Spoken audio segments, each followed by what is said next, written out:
Schneidermann. I'm the CEO of Hotspots Movement, and as such I have the big joy of working closely with Linda Grattan, who is the other half of the writer partnership with Andrew Scott, whom you'll be meeting later today. They co-wrote The 100-Year Life. And I think that's why I'm here, to talk about how the concept that they came up with of intangible assets can help people understand how can they prepare themselves, how can they build resilience to navigate this constantly changing world where with increased longevity we're going to be around for longer. So we're going to go through a lot of change, and we need to find out how we make that good change for us. Right, so I talked about intangible assets, of course, and how that taxonomy, how that sort of framework will help people consider intangible assets as being something you need to work on and that you can build over time, like you can with your financial assets to be ready for your retirement, for example. And intangible assets then help you be ready for change and make sure that when the world changes, when technology changes and your skills aren't up to date anymore, how can you then still be current? They help you make sure that you have higher energy levels at any point in time, that you don't burn out.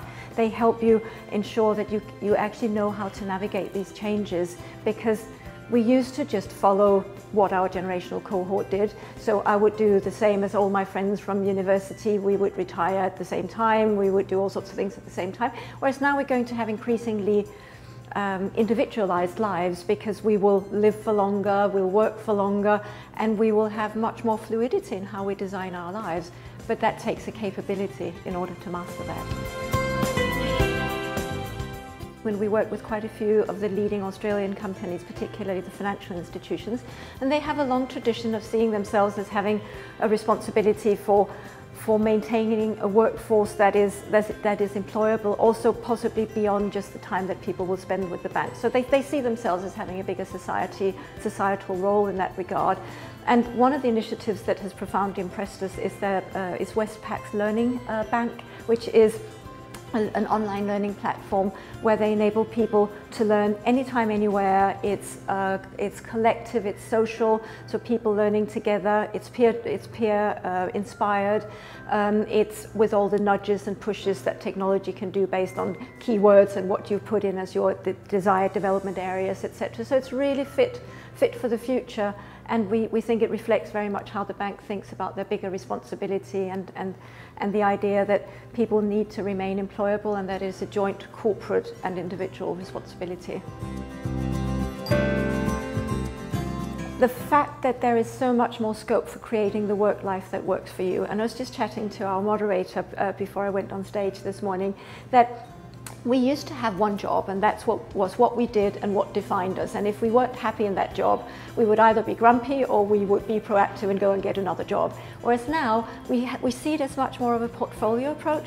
So a lot of us do things on the side, and by on the side, not from a financial point of view, but because it enriches it fulfills what we do.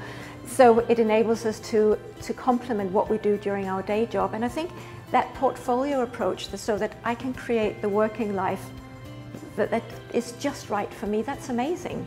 And of course that's possible thanks to technology, thanks to an increasingly globalized world. And I just think that is very enriching. Now, companies struggle with that at times, because it means that the boundaries of what is theirs and what is not theirs when it comes to my time and my energy changes.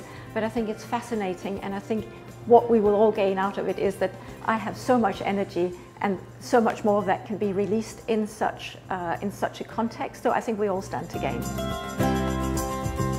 I think what seems to define the conference, and I think that's really important, is that it is not HR people talking traditional HR challenges. It is business. HR people are profoundly just business people, but I think for a long time they were boxed, and they were possibly slightly guilty of it themselves, of boxing them as, oh, we are HR. Yeah, but you're business people. And I think that the conversation here has been about business, and I think it's been about them as being as actually helping the business understand how do we deal with talent in a bigger way, such as me having the opportunity to talk about how people build these lives also over and sort of beyond what their tenure with the company. That's looking at talent in a much broader way. It's not looking at payment processes, promotion, etc. It still needs to be done, but I think HR here has become business, and that's really what this conference, I think, exemplifies.